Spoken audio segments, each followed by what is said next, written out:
A new synthetic killer drug known as Flaka is spreading rapidly across the United States and already causing an epidemic of overdose fatalities and acts of violence. We're talking about Flaka. Flaka. The drug is called Flaka. Some have dubbed it the insanity drug. And it's everywhere. It's been described as the scariest drug in the world. More powerful than heroin or cocaine. This is a synthetic drug that can alter your state of mind, raising excited delirium, body temperature, and literally losing their mind. They're all experiencing like superhuman kind of strengths. Where it takes 6 policemen to hold them down, that's a problem. Psychotic breakdowns, hallucinations, aggressive, violent behavior, Cannibalism and self-mutilation. indiscriminate violence. When Flaka takes over, We are living in the context of the end of the age. We are a nation under judgment.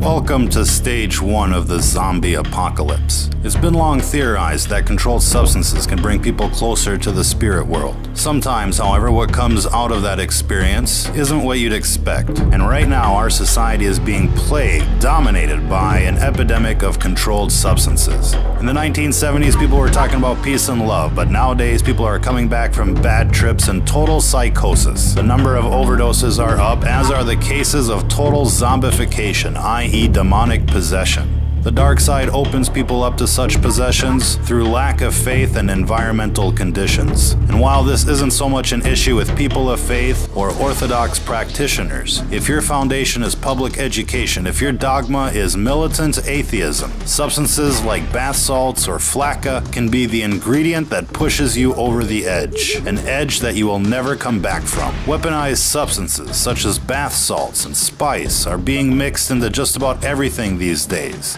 E-cigarettes, chocolates, party drugs, with the intended purpose of fucking you up permanently. These are not the days to be experimenting with new things. These are not the days to be a party kid. Nefarious agendas are at play, and just about everything out there these days is being spiked with chemicals to do you in. This recent craze of legal highs, for example, has become epidemic in proportion. Coupled with the outbreak of pharmaceutical abuse, heroin abuse, meth abuse, this all has the potential to doom an entire generation like never before. Our message is clear. Don't be a guinea pig. Whatever is out there circulating on the streets these days is experimental in nature. Cities are receiving experimental batches so that the effects can be recorded and analyzed. Now, we'd like to think that most of you out there have the common sense to avoid these types of substances. But if not, let this be a fair warning to you. If what you're into is not 100% natural, if your surroundings and mental state is not 100% positive,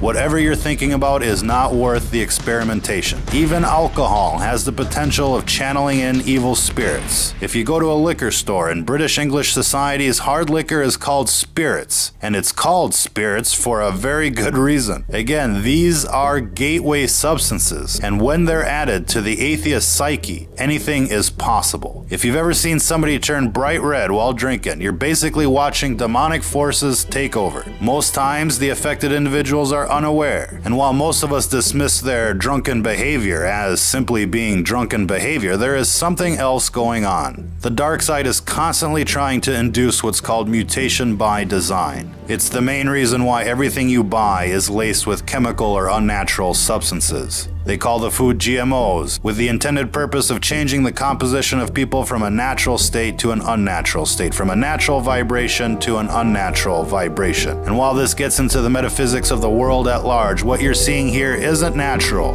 it isn't safe, and it isn't just psychosis. It's what happens when you stare into the abyss and when the abyss stares back. If you're listening to this, you are the resistance.